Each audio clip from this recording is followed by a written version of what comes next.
তাই বলবো আসুন এগিয়ে আসুন, যা ধর্ম বর্ণ নির্বিশেষে মাসলাকের থেকে থাকবে, মুফতিরা আলোচনা করবে কোনটা জায়েজ কোনটা নাজায়েজ, কোনটা বৈধ অবৈধ। এখন আমাদেরকে ঐক্যবদ্ধ হতে হবে।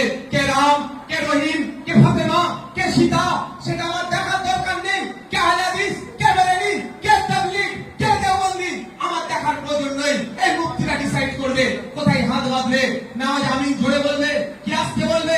নিশ্চিত ভাবে মুফতিরা আছে, দীর্ঘকাল ধরে আলোচনা চলছে শেষ পর্যন্ত। সুতরাং সেটা ওই পাঠটা থাকবে, ওই পাঠে আমি বিতর্কে জড়াবো না, কিন্তু আমাকে এগিয়ে আসতে হবে।